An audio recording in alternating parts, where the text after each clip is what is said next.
Salut les amis, c'est de nouveau moi, Hailey. Dans le dernier épisode, après m'avoir évité la crise de jalousie soudaine de la femme de Dean, Eric a de nouveau disparu sans raison apparente et ne se donnait pas la peine de répondre à mes appels. En plus, la vague de critiques constantes de mes antifans me déprimait d'autant plus. Maintenant, ma carrière était au bord du précipice, tout comme ma relation avec Eric.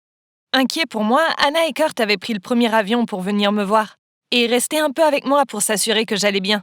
Puis un soir, nous avons reçu un appel disant que Kurt s'était battu et qu'il était à l'hôpital.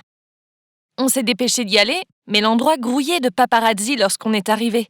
Était-il là pour moi? Mais comment savait-il que j'allais venir? Peu importe, il fallait que j'aille prendre des nouvelles de mon ami sur le champ. En allant à la chambre de Kurt, on est passé devant une porte entr'ouverte et j'ai jeté un œil à l'intérieur. Et fus étonnée de voir Eric, assis sur le lit à côté d'une infirmière qui soignait son nez ensanglanté. Will et Clara étaient là aussi. Il était au téléphone et elle était assise près d'Eric. Immédiatement, mon regard croisa celui d'Anna. Cela expliquait la foule de paparazzi qui se trouvait ici. Et ce n'était sûrement pas une coïncidence qu'Eric et Kurt soient ici tous les deux, n'est-ce pas? En voyant Eric, mon cœur se serra. Je voulais simplement courir vers lui et être à ses côtés. Mais il détourna le regard dès qu'il me vit. En voyant que je me sentais mal, Anna me prit la main pour m'emmener ailleurs.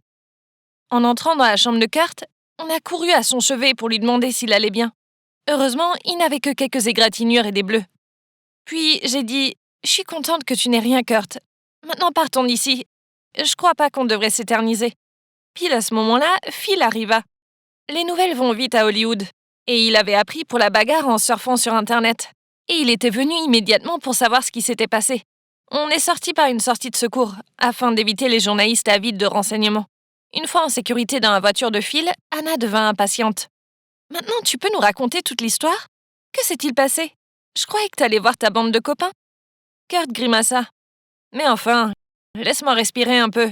Je meurs de faim après toute cette bagarre. Allons chercher à manger et je vous raconterai ensuite. » Anna acquiesça à contre-cœur.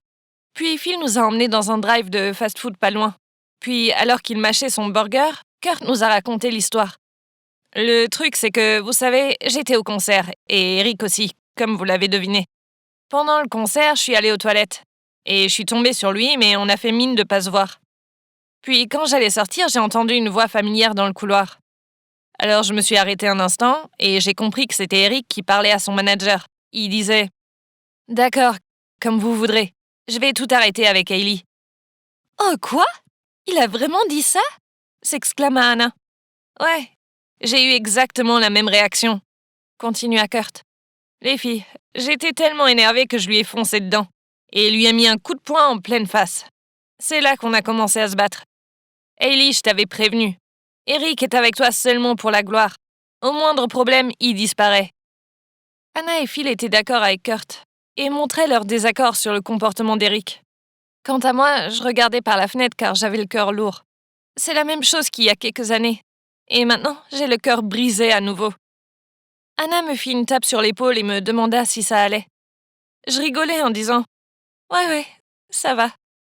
Il ne peut plus me surprendre à présent. » Même en disant ça, je n'arrivais pas à ne pas me dire que cette histoire cachait autre chose. Peut-être que Kurt avait mal compris leurs propos. Enfin, il avait toujours eu une dent contre Eric et ne l'aimait pas beaucoup. Ce soir-là, je ne parvenais pas à dormir. Alors je restais sur mon téléphone et regardais les anciennes photos d'Eric et moi. On avait l'air si heureux à l'époque. Et maintenant, c'était le chaos. Les larmes se mirent à couler chaudement jusqu'à ce que je m'endorme. Le lendemain, je me suis réveillée tard et je pris mon téléphone d'une main molle. Mes yeux se sont vite ouverts lorsque j'ai vu le post Instagram d'Anna.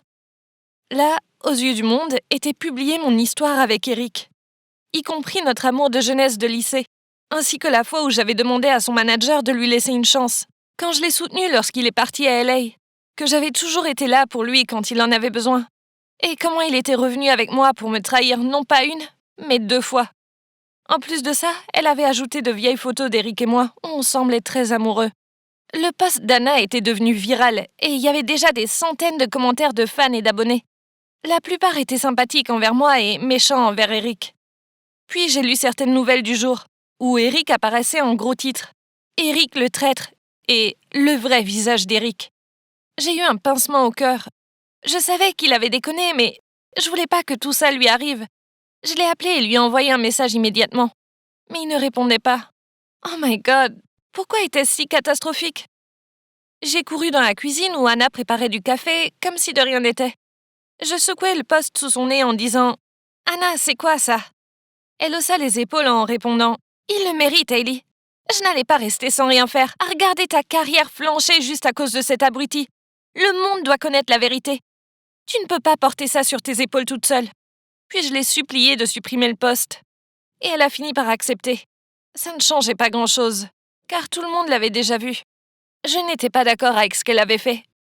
Mais je ne pouvais pas lui en vouloir. Elle voulait simplement me protéger et détestait de me voir bouleversée. Et son plan a fonctionné, car je n'étais plus dépeinte comme une garce par les médias. Et le nombre d'abonnés sur les pages de mes fans augmentait très fortement. Les choses semblaient s'apaiser après quelques jours. Et je m'étais dit qu'il fallait que je fasse une croix sur Eric une bonne fois pour toutes. Car toutes ces histoires me prenaient trop de temps, et je ne pouvais plus faire de musique. Mais ensuite, un jour, je suis rentrée du studio et j'ai trouvé Will qui attendait devant mon appartement. Il m'a dit qu'il voulait me parler en privé, à propos d'Eric. Je ne voulais pas avoir affaire à tout ça. Mais je ne voulais pas faire une scène publique non plus. Donc, je lui ai dit d'entrer. Dès qu'on s'est assis, il m'a lancé un regard noir en disant « J'espère que t'es contente de toi, car tu as bel et bien réussi à ruiner la carrière d'Eric pour ton propre intérêt égoïste. Mais souviens-toi que c'est lui la star, pas toi. Et à moins de faire quelque chose pour rectifier le tir, je m'assurerai que tu ne sois plus jamais embauchée. » J'étais furieuse. Comment cet homme osait-il me menacer sous mon propre toit? Ok, fais comme tu veux. Mais ça ne sert à rien de m'en vouloir. C'est de ta faute. Eric m'a tout raconté. Je sais que toi et ta boîte l'avez forcé à sortir avec Clara. Il ricana. Espèce de petite idiote. Tu penses qu'Eric l'a fait parce que je l'ai obligé? Visiblement non. C'est un grand garçon. Et il est assez intelligent pour savoir que s'il avait nié la rumeur sur leur couple, cela aurait eu un impact sur leur projet de duo et sur leur réputation. Alors il a juste fait comme si de rien n'était. Et m'a même demandé à l'aider à faire croire à cette relation. C'est la gloire qu'il a choisie, pas toi. Je restais bouche bée. Je ne voulais pas croire ce que Will me racontait. Mais comment ne pas le croire? Il a dit tout ce dont j'avais peur. Dès les premiers signes de problème, Eric m'avait quitté pour aller avec Clara dans son propre intérêt. Et cette fois-ci, l'histoire se répétait à nouveau. Quand Will partit, je me sentais complètement vide. Nulle. Comme si je fixais le vide en essayant de ne pas voir la vérité en face.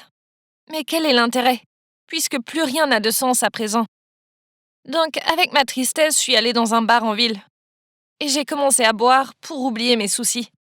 La seule chose dont je me souvienne est qu'Anna est venue.